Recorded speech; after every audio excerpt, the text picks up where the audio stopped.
the biggest tasks probably sitting in those three standard changes, Julia, is going to be around the implementation of a system of quality management. As you say, quite a step from the quality control that we've previously experienced. So what is that going to look like for firms in terms of this need to design a system of quality management?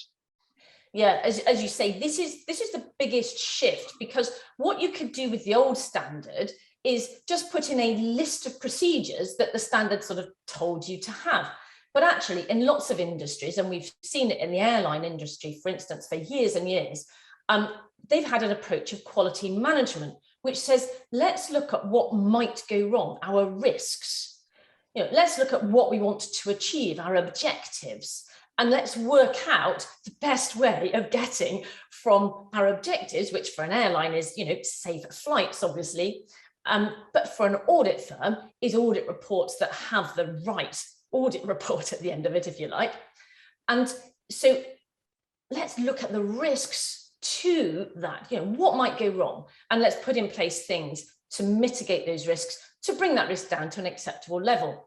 So in order to implement a system of quality management, you've got to think, and the standard does help you to, quite a degree, what are my objectives? So the standard sets out lots of quality objectives. These are the things that you must achieve, that you're aiming to achieve. As I said, in a nutshell, it's you get the right audit report, but there's quite a lot of detail there as well. And then you need to consider from your own firm's point of view, what risks there are to it going wrong. And that's where it becomes really tricky, or may become really tricky for firms, because it's a whole new approach. They've got to think about how their firm's risks might impact achieving those quality objectives. Whereas before, you didn't have to think about any of that at all. It was just, you need these systems in place, full stop. So that'll be the trickiest bit.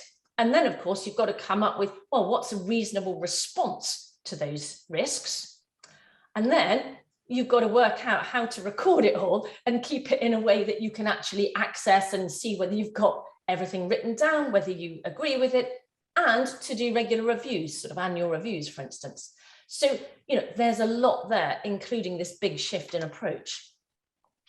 So if I was to play that back a little bit, Julia, and try and boil this down. So we're moving from the quality control concept, which is more a checklist of things that need to be, in place, and a little bit more, should we say, reactive, to, in an audit context, putting more emphasis on the planning, starting to think about actually how this could go wrong, both from a very general perspective in terms of what the areas that the standards are laying out very clearly, but also from a firm perspective, some of the differences that are unique to me, maybe the type of clients that I typically work with, or the way that I've structured my firm compared to others, and starting to think about, right, rather than focusing on the checklist, we need to start with the kind of main objectives and work from there to be able to plan out how we design an overall system that permutates across the business, actually kind of touches on things like culture, for example, which would never kind of sit on a checklist,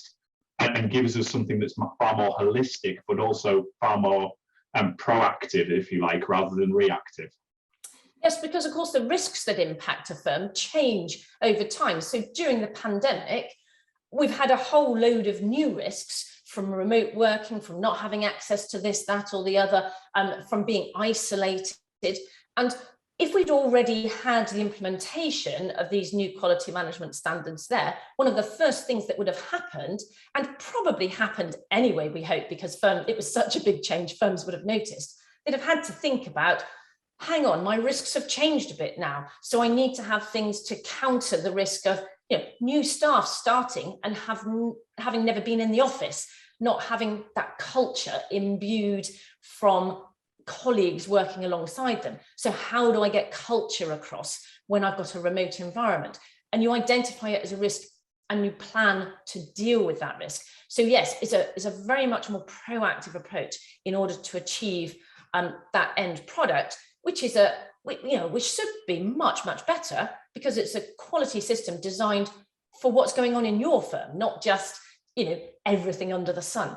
So you're going to get quite different results. If you're auditing public interest entities, You've got different risks to if you're just auditing small high street businesses. So what you can do is design your system in order to make it work for the risks that you're experiencing, which, you know, is way better, but is a big shift in thinking, I think.